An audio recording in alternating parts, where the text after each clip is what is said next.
Assalamualaikum warahmatullahi wabarakatuh. Hello everyone, welcome back to my English course channel.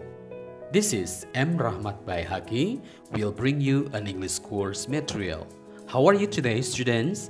I hope you are fine and you are ready to continue our English material.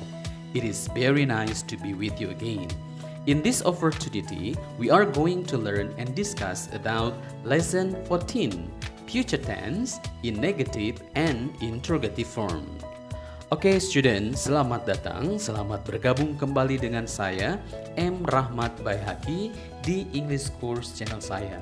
Senang dapat bersama kembali dan pada kesempatan kita kali ini kita akan membahas lesson 14 future tense in negative and interrogative forms. Oke, now let's begin. Future tense. Oke, students, hari ini kita akan mencoba membahas future tense. Sebelumnya di video-video yang lalu kita sudah membahas present tense dan past tense dalam bentuk negatif dan interrogative. Dan hari ini adalah future tense dalam bentuk negatif dan interrogative juga sama ya. Seperti biasa, langsung saja kita mulai menelaah contoh kalimat dalam verbal sentence. Nah, future tense, apa itu future tense? Bagaimana menggunakannya dan apa yang menjadi time signals dari future tense? Silahkan ditonton kembali video sebelumnya ya. Dan hari ini kita lihat contoh kalimat dalam verbal sentence. We will work hard tomorrow. Nah, untuk kalimat future tense, nah ini ada ciri ya, yaitu dengan menggunakan will.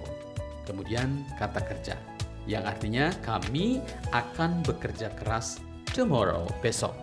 Ada will, ada tomorrow. Lihat di present tense, lihat di past tense, dan lihat di future tense, kemudian dibandingkan ya. Dan bagaimana membuat kalimat negatifnya? Nah, kalau dalam present tense diingatkan ada do not, ada does not, ada is not, ya, ada are not, ada am not.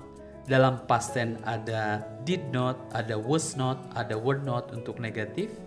Tapi di dalam future tense, nah ini we will not work hard tomorrow. We will not, ada will not. Tinggal tambahkan not saja karena sudah ada will. Okay? I hope you can remember them. Kami tidak akan bekerja keras besok. Dan interrogatifnya, will we work hard tomorrow? Akankah kita bekerja keras besok?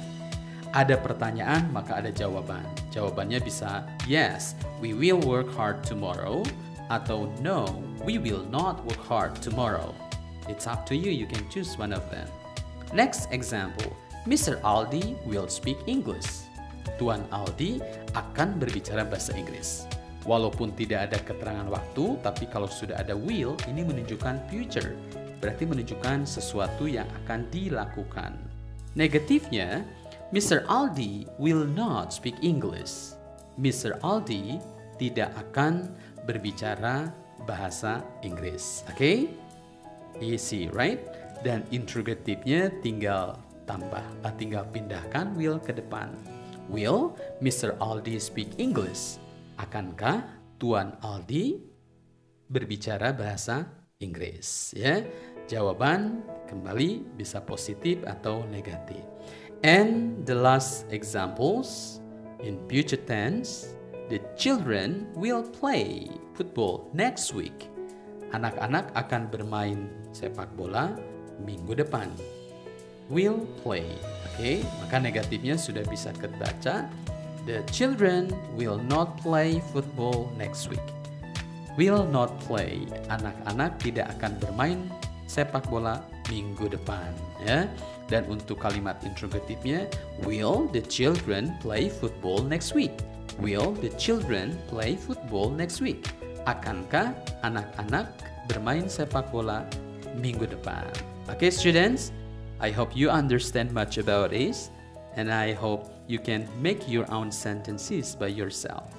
And now let's see the sentence pattern. Kita lihat pola kalimat. Untuk positif, subject plus will plus verb one. Oke. Jadi yang digunakan adalah kata kerja kesatu seluruhnya ya. Baik di positif, negatif ataupun interrogatif. Plus object. Negatif subject plus will plus not. Nah, bedanya tinggal tambahkan not ya. Kata kerja ke satu tambah objek. Dan untuk interrogative ada will. Oke, jadi posisinya will.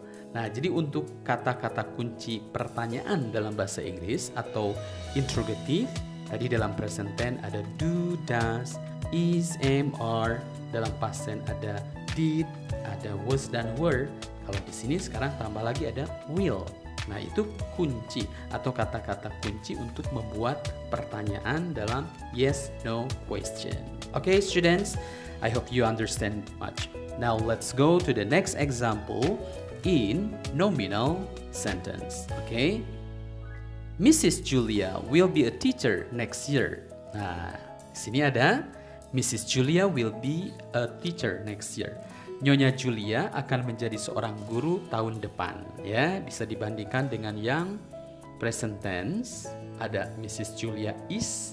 Kalau dalam past tense Mrs. Julia was. Kalau dalam future will be. Ada will ditambah be. Ada be-nya kenapa? Karena masuk ke non kata kerja. Kata benda, kata keterangan tempat, dan kata sifat. Negatifnya sudah pasti sama. Will not be, oke, bukan will be not ya, tapi will not be. Mrs. Julia will not be a teacher next year. Nyonya Julia tidak akan menjadi guru tahun depan. Dan interrogatifnya will Mrs. Julia be. Nah, hati-hati penempatannya. Will Mrs. Julia be a teacher next year? Akankah Nyonya Julia menjadi seorang guru tahun depan? Ya.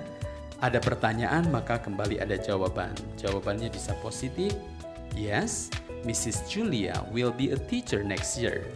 Atau negatif, Mrs. Julia will not be a teacher next year.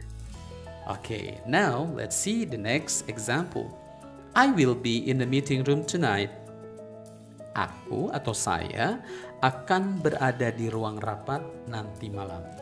Kalau negatif, I will not be in the meeting room tonight. I will not be. Saya tidak akan berada di ruang rapat nanti malam, ya. Dan interrogatifnya, will you be in the meeting room tonight? Akankah Anda berada di ruang rapat nanti malam? Will you be, ya. Dan jawaban kembali seperti tadi, bisa positif, bisa negatif. Dan untuk contoh kalimat berikutnya, the workers will be very busy tomorrow. Para pegawai akan sangat sibuk besok. Ya, the workers will be very busy. Negatif, the workers will not be very busy. Will not be, oke? Dan interrogatifnya, will the workers be very busy tomorrow? Akankah para pegawai menjadi sibuk besok? Ya. Dan sentence pattern-nya kita lihat, untuk bentuk positif ada subject plus will be plus noun or adverb of place or adjective. Untuk negatif ada subject plus will not plus be plus noun or adverb of place or adjective. And interrogative, will plus subject plus be plus noun or adverb of place plus adjective. Okay, students, I think this is the material for today, future tense in negative and interrogative forms. So, I hope you understand much about the lesson. And this is the end of our English materials, and I hope you can understand much about the all materials that I give to you all. And please always remember to try, pray, practice, and use your English, because no one can make your English better but you yourself. Okay, students, thank you very much for your attention. See you again next time, and goodbye now. Assalamualaikum warahmatullahi wabarakatuh.